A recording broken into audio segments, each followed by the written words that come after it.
നമസ്കാരം. പത്മനാഭൻ്റെ മണ്ണിൽ വന്നിട്ട് ഈ ഒരു പത്മനാഭസ്വാമിയുടെ ആ ഒരു ക്ഷേത്രത്തിൻ്റെ ഫ്രണ്ടിൽ നിന്ന് വീഡിയോ എടുക്കാതിരിക്കുന്നത് മോശമല്ലേ? അങ്ങനെ വിചാരിച്ചു നേരെ ഇങ്ങോട്ടേക്ക് വന്നിട്ട് ഇതിൻ്റെ ഫ്രണ്ടിൽ നിന്ന് തന്നെ ഒരു ഇൻട്രോ എടുക്കാമെന്ന്. ഞാനിപ്പോൾ നിൽക്കുന്നത് തിരുവനന്തപുരം ശ്രീ പത്മനാഭസ്വാമി ക്ഷേത്രത്തിൻ്റെ തൊട്ട് ഫ്രണ്ടിലാണ്. രാവിലെ നല്ല തിരക്കാണ് ഇവിടെ. നമ്മളിന്ന് തിരുവനന്തപുരത്ത് കുറച്ച് സ്ഥലങ്ങളൊക്കെ ഇങ്ങനെ ഒന്ന് നടന്ന് കണ്ട് തിരിച്ച് നേരെ കന്യാകുമാരിയിലേക്ക് പോവാണ്. കന്യാകുമാരിയിലേക്ക് എന്തിനാണ് പോകുന്നുള്ളത് അടുത്ത വീഡിയോയിൽ പറയാം. ഒരു ഐക്കോണിക് വീഡിയോ വരുന്നുണ്ട്. ഒരു ലെജൻഡറി ട്രെയിനാണ് നമ്മൾ കയറാൻ വേണ്ടി പോകുന്നത്. അതിലൊക്കെ ഞാൻ എക്സൈറ്റഡ് ആണ്. ഇവിടുന്ന് ഐലൻഡ് എക്സ്പ്രസ്സിന് കയറിയിട്ട് ഞാൻ കന്യാകുമാരിയിലേക്ക് പോകും.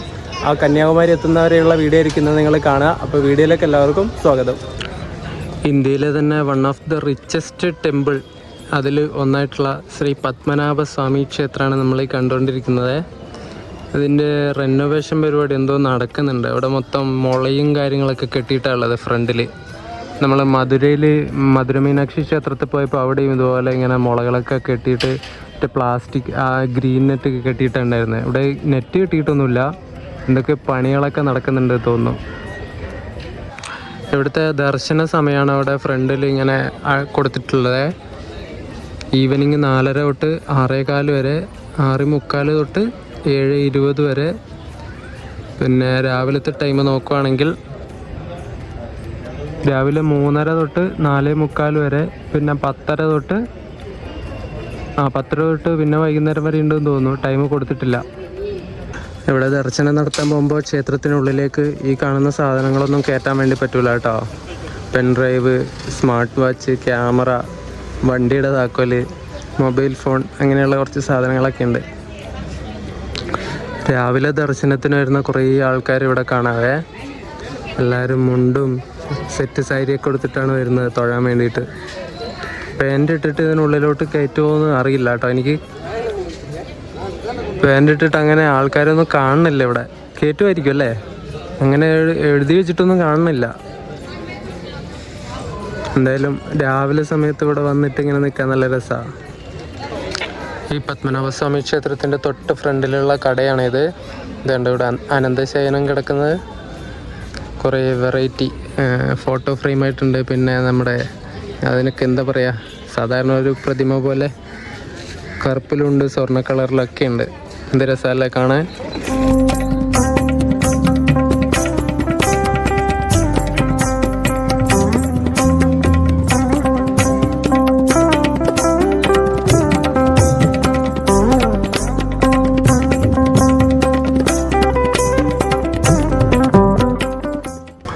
രാവിലെ തന്നെ നല്ല മഴക്കാറുണ്ട്. സൂര്യൻ ഇതുവരെ വന്നിട്ടില്ല. സൂര്യൻ്റെ വെളിച്ചേ കാണുന്നില്ല. സമയം ഇപ്പം 8:25. ശാസ്ത്രത്തിൻ്റെ ഓരോ വളർച്ച കണ്ടോ നിങ്ങൾ? കാണിക്കിടുന്നതിന് ഗൂഗിൾ പേ, ഫോൺ പേ ഒക്കെ നിങ്ങൾക്ക് അങ്ങനെയും ചെയ്യാൻ പറ്റുന്ന തരത്തിലുള്ള QR കോഡാണ് ഇവിടെ വെച്ചിട്ടുള്ളത്. ശാസ്ത്രത്തിൻ്റെ ഒരു വളർച്ചയെ. ഇവിടുത്തെ ഈ ഒരു അറ്റ്മോസ്ഫിയർ നല്ലൊരു രസമാണ്. ഭയങ്കര കാമായിട്ട് ആൾക്കാരൊക്കെ ഉണ്ട്. പക്ഷെ ഭയങ്കര കാമായിട്ടുള്ളൊരു സ്ഥലമാണ്. അതുകൊണ്ട് തന്നെ ഇങ്ങനെ സമാധാനമായിട്ട് ഇങ്ങനെ നിൽക്കാനും അതിലൂടെയൊക്കെ നടക്കാനൊക്കെ നല്ലൊരു വെറൈറ്റി ഫീലാണ് ഇവിടെ. ഇവിടെ ഈ പത്മനാഭസ്വാമി ക്ഷേത്രത്തിൻ്റെ അവരുടെ വക തന്നെ ഒരു ക്ലോക്ക് റൂം ഉണ്ട്. അവിടെ ഷർട്ട്, പാൻറ്, ബനിയൻ അതൊക്കെ വെക്കുന്നതിന് 5 രൂപയാണ്. പിന്നെ ബാഗിന് 10 രൂപ, 20 രൂപ എങ്ങനെ. ഇവിടെ ആളായിട്ട് കാണുന്നില്ല ബോർഡ് കറക്റ്റായിട്ട്. ബാഗിന് 20 രൂപയാണ്.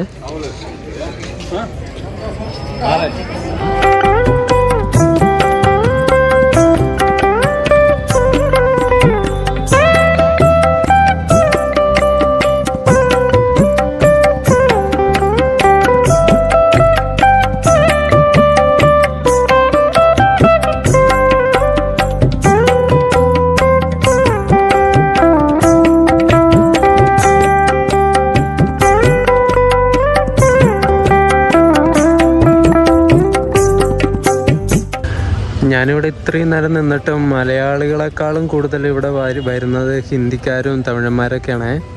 അവരേറ്റവും കൂടുതൽ ഇവിടെ കാണുന്നത്. നമ്മളെക്കാളും വിശ്വാസവും ഭക്തിയൊക്കെ സത്യം പറഞ്ഞാൽ അവർക്കല്ല കൂടുതലല്ലേ, മലയാളികളെക്കാളും. എല്ലാ ക്ഷേത്രത്തിൽ പോയാലും അങ്ങനെ തന്നെ കാണാൻ വേണ്ടി പറ്റുന്നത്. തമിഴന്മാർ, ഹിന്ദിക്കാരൊക്കെ ഇഷ്ടം പോലെ ഉണ്ടാവും. ഇവിടെ ഫുൾ ആൾക്കാരായി. ഇപ്പോൾ ഞാൻ പറഞ്ഞ പോലെ മലയാളികളില്ല ഇപ്പോഴും.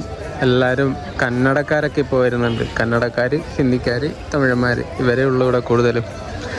മലയാളികളെ അയ്യയ്യേ മലയാളികളൊക്കെ എപ്പോഴെങ്കിലൊക്കെ വരുന്നുണ്ടാവുള്ളൂ അല്ലേ, അറിയില്ല. കുറച്ച് പേരൊക്കെ ഉണ്ട് കേട്ടോ, ഇല്ലയെന്നല്ല, കുറച്ച് പേരൊക്കെ ഉണ്ട്. എല്ലാവരും ഫോട്ടോ എടുക്കുന്നതിൻ്റെ തിരക്കിലാണ്. ഞാൻ അമ്പലത്തിൽ നിന്ന് പുറത്തിറങ്ങി, ഇനി ഒരു ഹോട്ടലിൽ കയറിയിട്ട് എന്തെങ്കിലും കഴിക്കണം. രാവിലെ ഒന്നും കഴിച്ചിട്ടില്ല. ഇഡ്ഡലിയോ ദോശയോ എന്തെങ്കിലും കിട്ടുമോ നോക്കാം നമുക്ക്. ഇവിടെ ടൗണിൽ അത്യാവശ്യം നല്ല തിരക്കാണ്. രാവിലെ ജോലിക്ക് പോകുന്നവരും സ്കൂളിൽ പോകുന്നവർ കോളേജിലൊക്കെ പോകുന്നവരൊക്കെ ആയിട്ട് നല്ല തിരക്കാണ്. ഈ കാണുന്ന ഇവിടുത്തെ ഗണപതിയുടെ അമ്പലമാണ്. ശ്രീ മഹാഗണപതായേ നമ. ഇതൊരു സ്ഥലം കാണാൻ. പഴവങ്ങാടി ശ്രീ മഹാഗണപതി ക്ഷേത്രം. ഇതാണ് ഇവിടുത്തെ ഒരു ജംഗ്ഷന്. ഇവിടുന്ന് ആ ഒരു ബസ് പോകുന്നുണ്ടാവും, അങ്ങോട്ടാണ് റെയിൽവേ സ്റ്റേഷനിലേക്ക് പോകേണ്ടത്. ഇവിടുന്ന് റൈറ്റിലേക്ക് നേരെ അങ്ങോട്ട് പോയാൽ പത്മനാഭസ്വാമിയുടെ അങ്ങോട്ടേക്ക് പോവാം. പിന്നെ ഇവിടുന്ന് നേരെ അങ്ങോട്ടേക്ക് പോയാൽ നമ്മുടെ സ്റ്റാച്യു ജംഗ്ഷൻ ആ ഒരു ഭാഗത്തേക്കും പോകാൻ വേണ്ടി പറ്റും. ഈ റോഡ് എങ്ങോട്ട് പോകുന്നത് എനിക്ക് സത്യം പറഞ്ഞാൽ അറിയില്ല കേട്ടോ. നമുക്കിനി സ്റ്റാച്യു ജംഗ്ഷൻ്റെ അങ്ങോട്ടേക്ക് പോയി നോക്കാം. രാവിലെ തന്നെ ഒരു മസാല ദോശ അങ്ങ് തട്ടാമെന്ന് വിചാരിച്ചു. നല്ല വിശപ്പുണ്ട്. മസാല ദോശയും ഒരു വടയും പിന്നെ സാമ്പാറും ചട്നിയും. നമ്മൾ തേങ്ങ അരച്ച് ചട്നി തന്നെ. അതെ അത് തന്നെ. അവിടുന്ന് ഒരു മസാല ദോശയും ചായയും കുടിച്ചിട്ട് ഞാൻ ഇറങ്ങി. 105 രൂപയായതേ. ഞാനിങ്ങനെ ടൗണിലൂടെ നടന്നുകൊണ്ടിരിക്കുകയാണ്. പക്ഷെ ഇവിടെ കടകളൊന്നും തുറന്നിട്ടില്ല. സമയം 10 മണിയായി. ഇതുവരെ കുറച്ച് കടകളൊക്കെ തുറന്നു, പക്ഷെ ഭൂരിഭാഗം കടകളും ഇപ്പോഴും അടച്ചിട്ടാണ് ഉള്ളത്. എന്താണെന്ന് അറിയില്ല. ഞാനിപ്പോൾ നിൽക്കുന്നത് സ്റ്റാച്യു ജംഗ്ഷനിലാണ്. അതിൻ്റെ തൊട്ടിപ്പുറത്ത് തന്നെ കണ്ടോ നമ്മുടെ സെക്രട്ടേറിയറ്റ് ബിൽഡിംഗ് കാണുന്നത്.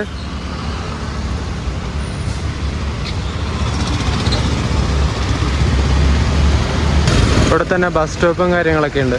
കുറേ ബസ്സുകളൊക്കെ നിർത്തിയിട്ടുണ്ടാവും. ഇപ്പോൾ വലിയ തിരക്കില്ല. സ്കൂൾ പിള്ളേരൊക്കെ പോയ ടൈം കഴിഞ്ഞു, അതുകൊണ്ട് ബസ്സുകളിലൊന്നും ആൾക്കാരില്ല. പക്ഷെ വൈകുന്നേരം ആകുമ്പോൾ ഇവിടെ നല്ല തിരക്കാണ്. ഞാൻ കണ്ടിട്ടുണ്ട് ബസ് ഫുള്ളായിട്ട് ഇങ്ങനെ പോകുന്നത്.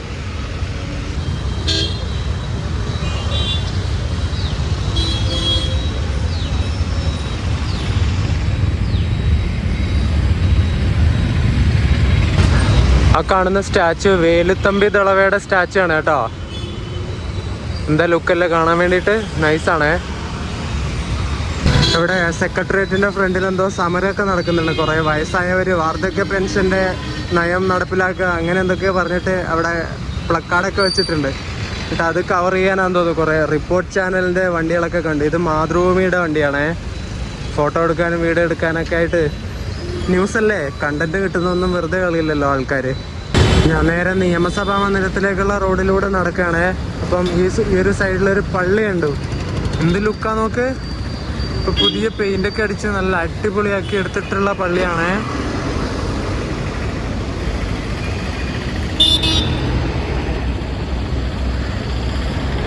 എന്ത് ലുക്കല്ലേ, നല്ല പ്യൂർ വൈറ്റ് കളർ ഇങ്ങനെ കണ്ണിലേക്ക് അടിക്കുന്നുണ്ട്. അതുപോലെ ഷൈനിങ്ങാ. ഇവിടുത്തെ ഓരോ ജംഗ്ഷനും കാണാൻ വേറെ വേറെ തന്നെ രസമാണ്. ഇവിടെ കണ്ടോ മരങ്ങളും പഴയ ബിൽഡിങ്ങും കാര്യങ്ങളൊക്കെ ആയിട്ട് വേറെ തന്നെ ഒരു രസമല്ലേ, അടിപൊളിയാണ്. ഇതുപോലത്തെ സ്ഥലങ്ങളൊക്കെ എനിക്ക് ഭയങ്കര ഇഷ്ടമാണ് കാണാൻ വേണ്ടിയിട്ട്. പഴയ മോഡൽ ബിൽഡിംഗ് ഉണ്ട്, അവിടെയൊക്കെ ഓടിട്ട ബിൽഡിങ്, പിന്നെ മരങ്ങൾ എല്ലാം ഒരു എന്താ പറയണ, ഒരു കണ്ണിന് നല്ല രസം തോന്നിക്കുന്ന കാഴ്ചകളാണ്. അതാണ് പ്രത്യേകത. ഇവിടുത്തെ തിരുവനന്തപുരത്തെ യൂണിവേഴ്സിറ്റി കോളേജ് ഇപ്പുറത്തെ ഈ കാണുന്നതാണ് കേട്ടോ.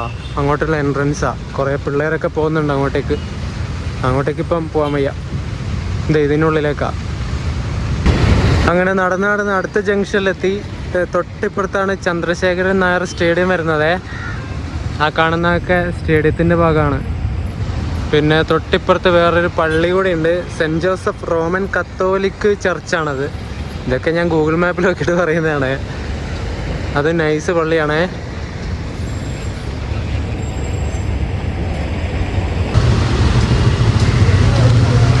ഇതുവരെ വന്ന സ്ഥിതിക്ക് സ്റ്റേഡിയത്തിൻ്റെ ഇതും കൂടി ഒന്ന് കണ്ടിട്ട് പോകാമെന്ന് വിചാരിച്ചു.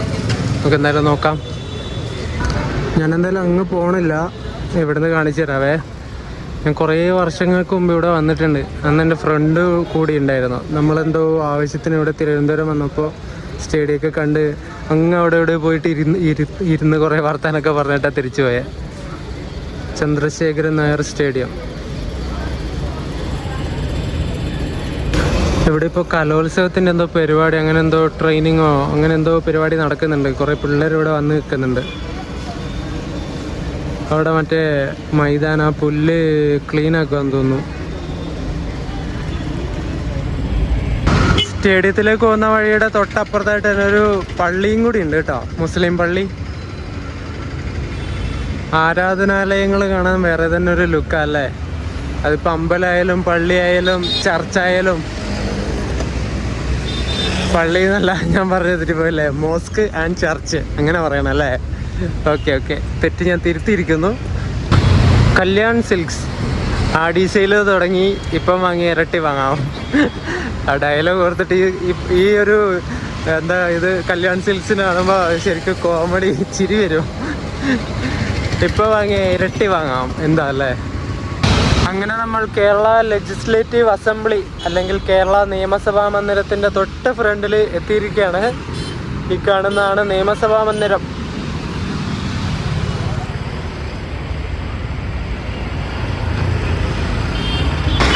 ഞാൻ ഒരു തവണ ഇതിൻ്റെ ഉള്ളിൽ പോയിട്ടുണ്ട് കേട്ടോ.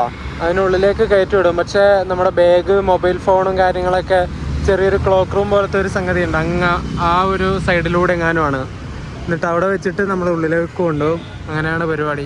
എന്നിട്ട് അവരെല്ലാം പറഞ്ഞു തരും എങ്ങനെയാണ് പരിപാടി കാര്യങ്ങളൊക്കെ, ഉള്ളിലുള്ള സാധനങ്ങളും കാര്യങ്ങളൊക്കെ കാണിച്ചു തരും അവർ. ഞാനിപ്പോൾ എന്തായാലും ഉള്ളിലോട്ട് പോകണില്ല.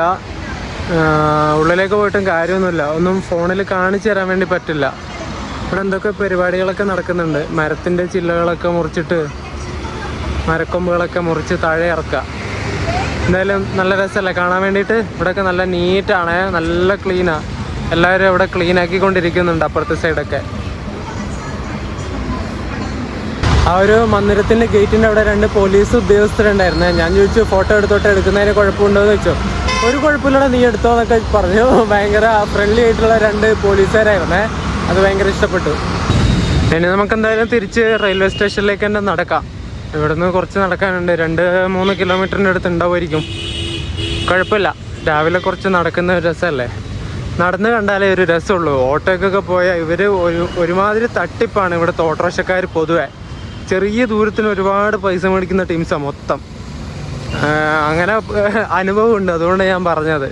ഇതാകുമ്പോൾ കുഴപ്പമില്ലല്ലോ, നമുക്ക് നടന്നിട്ട് സ്ഥലം മര്യാദക്ക് മെല്ലെ മെല്ലെ കണ്ടിട്ട് പോകാമല്ലോ. ഇവിടെ ഒരു മാർക്കറ്റിൻ്റെ എൻട്രൻസ് കണ്ടു. ഇതിൻ്റെ പ്രൊനൗൺസിയേഷൻ എനിക്ക് അറിയില്ല ഗൈസ്. CONNEMARA കൊന്നമാര. ഇതിൻ്റെ പ്രൊനൗൺസിയേഷൻ നിങ്ങൾക്കറിയെങ്കിൽ നിങ്ങൾ കമൻറ്റ് ചെയ്യണം കേട്ടോ. ഇതൊരു മലയാളത്തിൽ എഴുതി വെച്ചിട്ടില്ല. തൊട്ടിപ്പുറത്തായിട്ട് പൂക്കടയുണ്ട്, പൂക്കട. ചെണ്ടുമല്ലിക, മുല്ലപ്പൂ, റീത്ത് കാര്യങ്ങളൊക്കെ വെക്കുന്ന ചെറിയ കടയുണ്ട്. ഉള്ളിലോട്ട് എന്ത് മാർക്കറ്റാണെന്ന് എനിക്കറിയില്ല. ഏതായാലും നമുക്ക് പോയി നോക്കാം. ഇവിടെ പ്രത്യേകിച്ച് അങ്ങനെയൊന്നും കാണുന്നില്ല. പച്ചക്കറി കട, പിന്നെ ഈ മൺചട്ടി വിൽക്കുന്നത്, അതുപോലെയുള്ള കടകളൊക്കെ അങ്ങ് ദൂരെ കാണുന്നുള്ളൂ. പിന്നെ ഇവിടെയൊക്കെ പഴയ പൊളിച്ച കെട്ടിടവും കാണുന്നുണ്ട്. അതിൻ്റെ പില്ലറുകൾ കാണാം. പിന്നെ കുറേ പട്ടികൾ ഇതാ കിടക്കുന്നു. മൺചട്ടികളുണ്ടോ? മൺചട്ടികൾ ഇതിലൊക്കെ കറിയാക്കുന്നവരുണ്ടെങ്കിലൊന്ന് പറയണം കേട്ടോ. എപ്പോഴും നമ്മുടെ വീട്ടിലൊക്കെ മീൻകറിയൊക്കെ ഇടക്കിടക്ക് ഈ ഒരു ചട്ടിയിലാക്കുന്നത്. മീൻകറിയൊക്കെ ഇങ്ങനെ ചട്ടിയിലാക്കുന്ന സമയത്ത്, അതായത് മണ്ണിൻ്റെ ചട്ടിയിലാക്കുന്ന സമയത്ത് വേറെ തന്നെ ഒരു ടേസ്റ്റാണ്. കാണുന്ന പോലെ ഇതിനൊക്കെ 75 രൂപയാണേ. ഗ്യാസിൽ വെക്കാൻ പറ്റുന്ന മോഡൽ ചട്ടി തന്നെയാണെന്ന് പറഞ്ഞു ചേട്ടൻ. അടുപ്പിൽ, അതായത് വിറകടുപ്പിൽ മാത്രമല്ല ഗ്യാസിലും വെക്കാം. എന്ത് രസമല്ലേ. ഇതിൻ്റെ ഉള്ളിലോട്ട് വന്നാൽ അത്യാവശ്യം മാർക്കറ്റ് ഉണ്ട് കേട്ടോ. ചെറിയ കടകളുണ്ടോ. എല്ലാവരും വയസ്സായ അമ്മമാർ നടത്തുന്നതാണേ. പച്ചക്കറികളാണ് കൂടുതൽ ഇവിടെ ഉള്ളത്. എന്ത് രസമല്ലേ.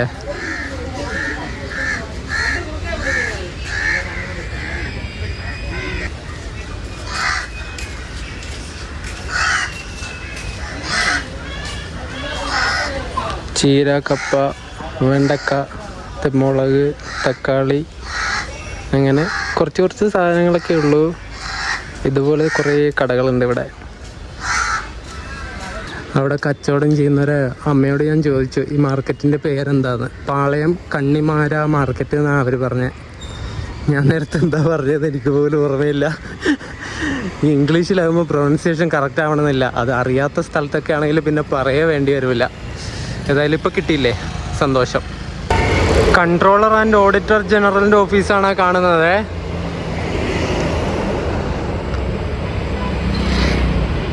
കുറേ കണക്കും കാര്യങ്ങളൊക്കെ നോക്കുന്ന ഉദ്യോഗസ്ഥൻ. Controller and auditor general of India. ഇവിടെ സെക്രട്ടേറിയറ്റിന് ഫ്രണ്ടിലുള്ള സമരം തുടങ്ങിയെന്ന് തോന്നുന്നു. ആരോ പ്രസംഗിക്കുന്ന സൗണ്ട് ഉണ്ട്.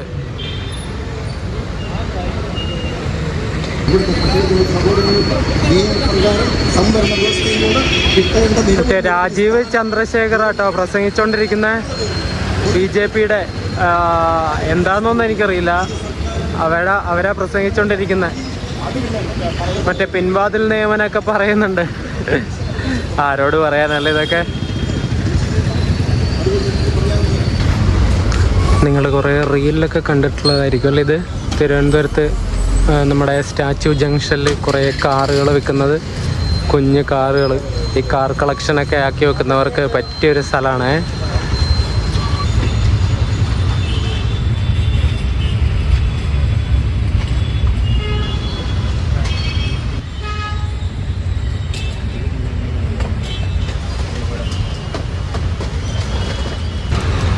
ഇവിടെ എല്ലാത്തിൻ്റെയും വില ഇവർ കൊടുത്തിട്ടുണ്ട്. അതേ ഞാൻ പറയാത്തത് കേട്ടോ. 20 രൂപ തൊട്ടോ ഇവിടെ സ്റ്റാർട്ടിങ് വരുന്നത്. പിന്നെ മുകളിൽ വെച്ചതിനൊക്കെ എന്തായാലും റേറ്റ് കൂടുതലായിരിക്കും. 500 രൂപ 1000 രൂപയൊക്കെ വരും ആ ഒരു അറ്റത്തെത്തുമ്പോൾ.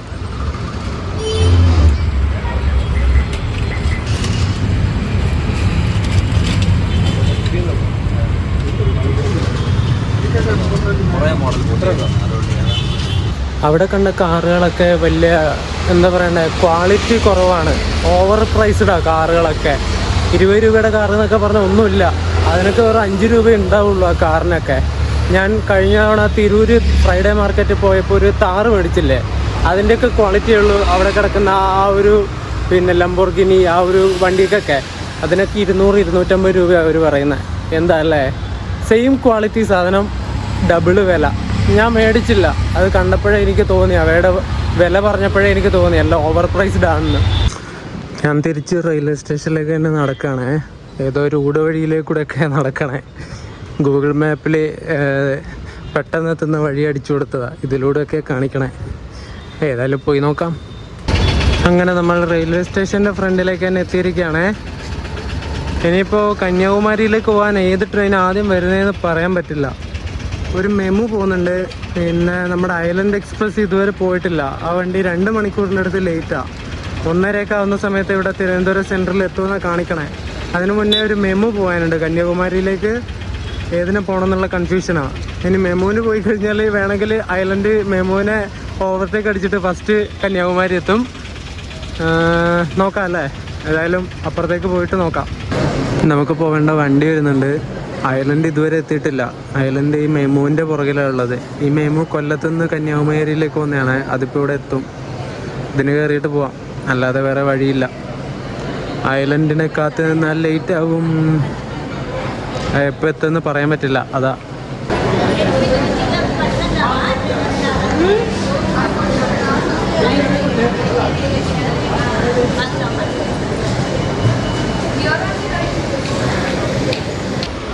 നമ്മളിപ്പോൾ എരണിയൽ റെയിൽവേ സ്റ്റേഷനിലെത്തി. ട്രെയിനിൽ നല്ല തിരക്കായിരുന്നു തിരുവനന്തപുരത്ത് നിന്ന് കയറിയപ്പോൾ. അതാ ഞാൻ വീഡിയോ എടുക്കാൻ. ഇപ്പോൾ തിരക്കൊക്കെ കുറഞ്ഞു. ഇവിടെ സിഗ്നലായിട്ട് റെഡാണ് ഉള്ളത്. ഏതെങ്കിലും വണ്ടി വരാനുണ്ടോ മിക്കവാറും. ഡബിളിങ്ങിൻ്റെ പണിയൊക്കെ ഇങ്ങനെ ആയി വരുന്നു. ഇങ്ങനെ ഒന്നും പറയാനായിട്ടില്ല. ഇവിടെ ഓൾറെഡി 2 ട്രാക്ക് ഉണ്ട് കേട്ടോ. എരണിയലൊക്കെ ഈ ക്രോസിങ് സ്റ്റേഷനാണ്. പക്ഷേ ഈ ഒരു സ്റ്റേഷൻ കഴിയുന്നവരെ മാത്രമേ ഡബിൾ ലൈൻ ഉള്ളൂ. എന്തായാലും ഡബിൾ ലൈൻ മൊത്തത്തിൽ വരണം, എന്നാലേ കാര്യമുള്ളൂ ഇങ്ങോട്ട്. ഇവിടെ പണി എന്തായെന്ന് വെച്ചാൽ നമ്മുടെ ഇലക്ട്രിക് ലൈൻ വലിക്കാനുള്ള പോളും കാര്യങ്ങളൊക്കെ ഇട്ടിട്ടുണ്ട്. ഒന്ന് ഇവിടെ ഉണ്ട്, അതെ, അങ്ങ് അവിടെ ഉണ്ട്. അങ്ങനെ കുറച്ചൊക്കെ ഇങ്ങനെ പണി നടന്ന് വരുന്നുണ്ട്. ഈ വർഷം എന്തായാലും ചാൻസ് ഇല്ല. അടുത്ത വർഷം നോക്കിയാൽ മതി. ഏതോ ഒരു വണ്ടി അങ്ങ് ദൂരെ നിന്ന് വരുന്നുണ്ട്. കുറേ നേരം ഇവിടെ നിൽക്കാൻ തുടങ്ങിയിട്ട്. സിംഗിൾ ലൈൻ ആയതുകൊണ്ടുള്ള പ്രശ്നം ഇതാണ്. പോസ്റ്റ് അടിച്ചിങ്ങനെ ഇരിക്കേണ്ടി വരും. WP7 വെച്ചിട്ട് വരുന്ന വണ്ടിയാണ്.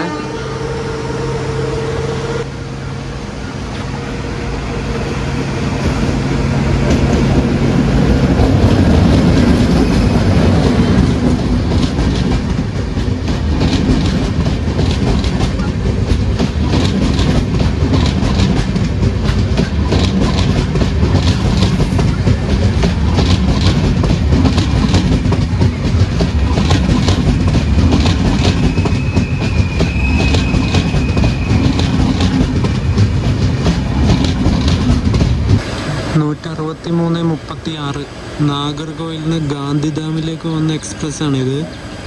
എറണാകുളത്തേക്ക് ഇത് വരാൻ വേണ്ടിയിട്ട് നമ്മളിവിടെ പിടിച്ചിട്ടെ. ട്രിവാൻഡ്രം ഡിവിഷൻ്റെ സ്വന്തം വണ്ടിയാണ്. ഇതിവിടെ എത്തിയപ്പോൾ നമുക്ക് സിഗ്നൽ കിട്ടിയിട്ടുണ്ട്. ബാക്കത്തവർ ഹോൺ അടിച്ചു. ഇനി ഇവിടുന്ന് ഹോൺ അടിക്കണം.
നാഗർകോവിൽ ടൗൺ സ്റ്റേഷനിലെത്തി.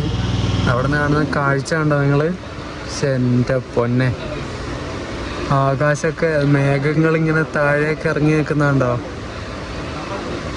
ഒരു രക്ഷയില്ല കേട്ടോ.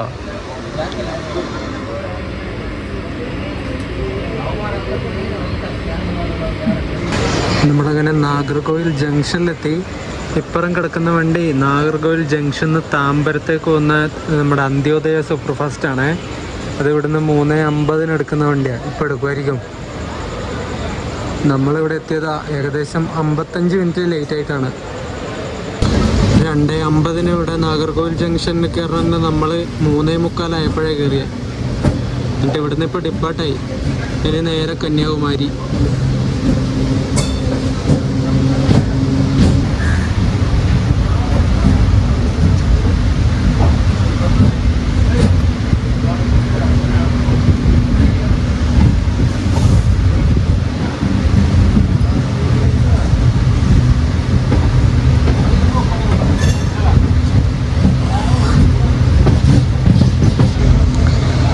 വിവേക് എക്സ്പ്രസിന്റെ റേക്കാണ് ഈ നാഗർകോവിലുള്ളത് കേട്ടോ. നല്ല ഓഞ്ഞ കോച്ച്.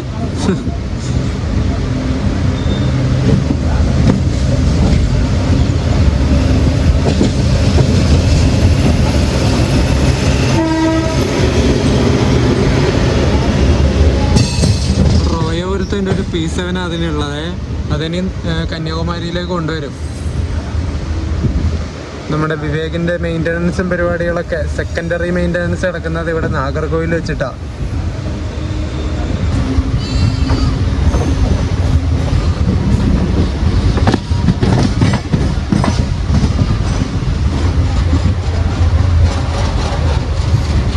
നാലേ 10 കഴിഞ്ഞപ്പോൾ നമ്മളങ്ങനെ കന്യാകുമാരിയിലെത്തിയിരിക്കുകയാണ്. ഇനി ഇവിടുന്ന് അടുത്തൊരു യാത്രയുണ്ട്. ഞാൻ അടുത്ത വീഡിയോയിൽ പറയാവേ. അപ്പോൾ ഈ വീഡിയോയിൽ നമ്മൾ തിരുവനന്തപുരത്തെ കുറച്ച് സ്ഥലങ്ങളും തിരിച്ച് ഇങ്ങോട്ട് കന്യാകുമാരിയിലേക്ക് വന്ന വീഡിയോ ആണ് ഉണ്ടായിരുന്നത്. വീഡിയോ ഇഷ്ടപ്പെട്ടു എന്ന് വിചാരിക്കുന്നു. ഇഷ്ടപ്പെട്ട വീഡിയോ ലൈക്ക് ചെയ്യുക, ചാനൽ സബ്സ്ക്രൈബ് ചെയ്യുക. അപ്പോൾ അടുത്തൊരു വീഡിയോ ആയിട്ട് കാണാം. അതുവരേക്ക് എല്ലാവർക്കും ബൈ ബൈ.